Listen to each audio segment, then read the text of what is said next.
Adillah pada kami tak bodoh, meski memang kami tak pandai. Tapi kami berjanji akan tetap mengkritik sesuai isi hati. Hei penguasa, ini kami rakyat jelata. Engkau ada untuk siapa? Hei penguasa, ini kami rakyat jelata. Mau sampaikan semua keluh kesah. Bekerjalah dengan hati, pakai empati. Jangan banyak intrik, apalagi bikin taktik. Bijaklah dalam membuat peraturan. Jangan sampai bikin aturan yang berat sebelah.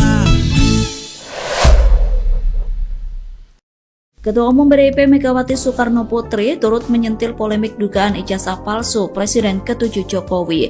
Megawati menyentil Jokowi yang tidak mau menunjukkan ijazahnya ke hadapan publik. Menurut Megawati, kalau memang ada ijazahnya maka lebih baik untuk ditunjukkan. Megawati menyampaikan pernyataan itu saat berpidato dalam acara peluncuran buku Bambang Kesowo pada Rabu 14 Mei. Adapun Megawati merupakan Ketua Dewan Pengarah Badan Riset dan Inovasi Nasional BRIN. Megawati menyinggung persoalan ijazah tersebut dalam acara peluncuran buku yang diselenggarakan oleh BRIN. Megawati tidak menyebutkan nama Jokowi secara gamblang dalam pidatonya. Namun seperti diketahui saat ini sedang panas polemik dugaan ijazah palsu Jokowi. Dalam polemik tersebut sejumlah pihak menduga ijazah Jokowi palsu dan meminta agar dokumen asli ditunjukkan. Tetapi hingga saat ini Jokowi enggan menunjukkan ijazah asli kepada publik. Jokowi hanya mau menunjukkan ijazah aslinya di pengadilan. Terkait tadi ya yang internasional tadi, kalau tidak salah dengar ini ada beberapa elemen diaspora kita yang juga sudah berencana menyuarakan itu. Ada yang akan menyuarakan di Sydney, di Singapura. Apakah Pak Rizal mendengar kabar itu Ya, atau itu kelompok gimana tuh, Pak? diaspora kita akhirnya juga punya kepedulian kan gitu, bahwa ini menyangkut nama baik bangsa dan negaranya, di mana dia menjadi dutanya kan gitu. Ya. Jadi kalau misalnya seorang presiden yang terus diramaikan atau mantan presiden yang terus diramaikan soal keraguan status ijazahnya ini gitu kan mereka juga terusik gitu, dan itu sudah ada betul gitu kan. Seperti misalnya kita sering komunikasi dengan ketua forum tanah air ya yang berkedudukan di New York ya kan gitu. Ya. Gitu.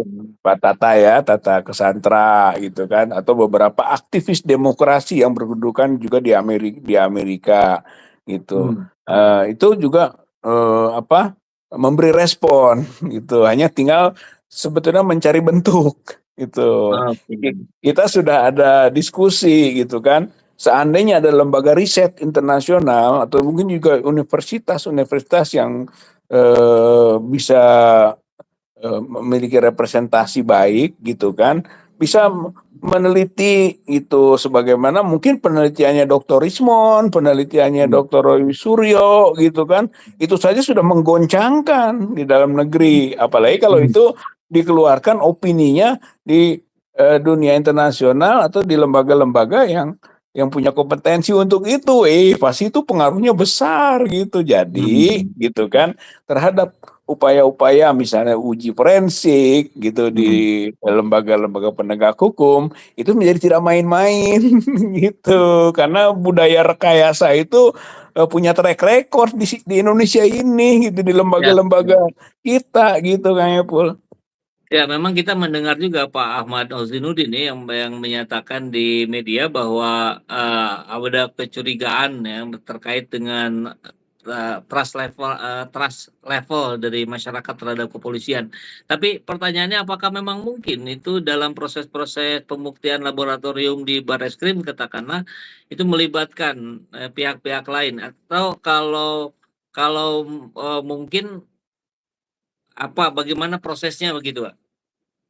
Ya mungkin itu soal tahapan gitu ya, bisa saja itu mah kita bisa buat. Untuk tahap penelaahan awal yaitu full internal gitu Hmm. kan. Mungkin setelah ada hasil dipersilahkan untuk melakukan pengujian, Uji. pembandingan gitu kan ya, untuk bisa mendalami lagi. Jadi istilahnya kredibilitas hasil ujinya itu bisa dibandingkan atau diuji gitu kan. Saya kira Hmm. itu masih mungkin gitu. Jadi keterlibatannya di sana. Jadi Terus kalau eh, begitu berarti ijazahnya, posisi ijazahnya harus ada di kepolisian dong, ya? oh Dipegang oleh iya, kepolisian. harus seperti itu. Kita dorong minimal 2 dokumen karena itu yang sudah disorot kan, skripsi gitu, yang apakah memang itu asli atau palsu gitu. Yang kalau skripsinya palsu nggak mungkin ada ijazah asli gitu ya. Tapi kalau eh, kalau skripsinya asli bisa juga ijazahnya palsu gitu Hmm. ya, Iya, iya. atau asli. Jadi itu hal seperti, artinya 2 dokumen penting harus diuji, soal skripsi dan soal Biasa. ijazah gitu. Nah Tapi kalau itulah informasi informasi yang Pak Rizal dengar, posisi ijazah asli versinya Pak Jokowi itu sekarang sudah memang berada di kepolisian. ya. Kalau kalau mengikuti informasi yang kemarin yang diantarkan oleh Adik ipar. adik iparnya gitu yang dipercaya gitu kan dengan kuasa hukum gitu kan, kalau nggak salah juga ada pas pampres juga yang ikut katanya kan Ya. mengantarkan atau mengawal, sudah disampaikan ke Bareskrim dalam Hmm. rangka sebenarnya menindaklanjuti pengaduan masyarakatnya TPUA itu gitu. Hmm. Jadi kalau TPUA sekarang disasar gitu kan oleh eh, laporan Pak Jokowi di Polda Metro itu aneh gitu. Sebab Hmm. Bareskrim juga bergerak atas pengaduannya TPUA gitu. Apakah Hmm. memang TPUA menjadi target gitu kan untuk dilumpuhkan gitu kan, untuk kemudian tidak menjadi di front depan dalam proses pengungkapan gitu kan, atau pencarian atau pemburuan gitu kan, sampai pada konklusi apakah ijazah Pak Jokowi S1-nya itu asli atau palsu gitu. Hmm. Sementara yang tingkat bawahnya SMA, SMP dan SD itu di samping pernah permasalahkan di tingkat pengadilan pidana di Surakarta, sekarang juga soal ijazah SMA-nya dimasalahkan juga di Hmm. Surakarta gitu kan oleh Dr. Taufik itu, Ya. perdatanya, perbuatan melawan hukumnya gitu kan. Itu juga diramaikan. Jadi ini unik ini ijazah Pak Jokowi ini gitu. Yang S1-nya dimasalahkan, yang SMA-nya dimasalahkan, sampai Hmm. akhirnya yang SD-nya juga dimasalahkan, SMP-nya dimasalahkan lagi. Jadi ini masalah serius kalau menurut saya ini Kang Epul. Jadi sebetulnya jangan dianggap ini mau menghina, ini mau mencemarkan gitu kan, ini fitnah. Ya sekarang mah buktikan saja gitu. Ijazah SD, SMP, SMA Pak Jokowi asli dan ijazah UGM-nya asli. Selesai.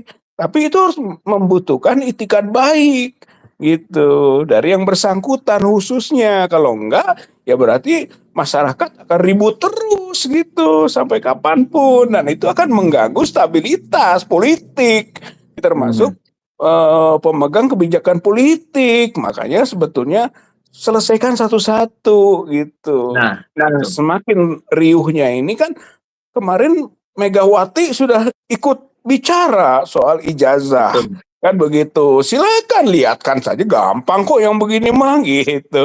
Kemudian Prabowo juga dalam pidatonya nyinggung, nyinggung lah gitu ya. Walaupun masih menyatakan jangan-jangan yang saya juga ditanya-tanya. Oh enggak dong, beda, beda gitu. Jangan usah khawatir kalau menurut saya mah gitu kan. Yang penting penegakan hukum berjalan secara transparan lah. Itu yang paling Ya. pokok. Baik, Pak Rizal.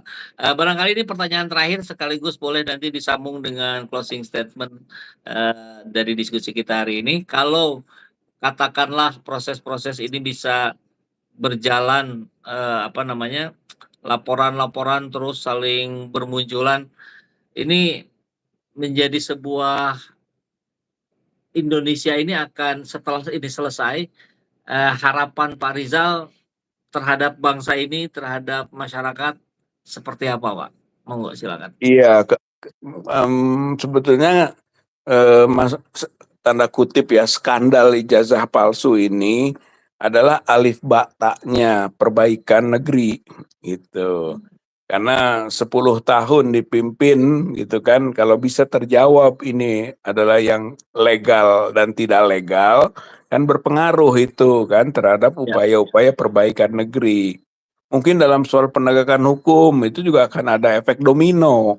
Itu bagaimana pertanyaan-pertanyaan atau tabungan-tabungan masalah yang ada, misalnya soal kilometer 50, soal tadi OCCRP yang belum ada respon tindak lanjut gitu kan, belum masalah nepotisme yang sudah diadukan juga kan, yang kemudian ada sorotan dari purnawirawan minta diganti wapres, itu sebetulnya konteksnya adalah nepotisme itu gitu, soal hak asasi manusia, sebab Indonesia ini disorot sebagai pelanggar HAM itu oleh High Commission of Human Rights itu kan, dan ternyata indikasi atau alasannya adalah soal cawe-cawenya Pak Jokowi ketika Pilpres dan lolosnya Gibran sebagai wakil presiden misalnya kan gitu. Jadi dari mulai soal ijazah ini akan berangkat kemana-mana dan itu adalah perbaikan gitu. Tapi kalau misalnya ijazah ini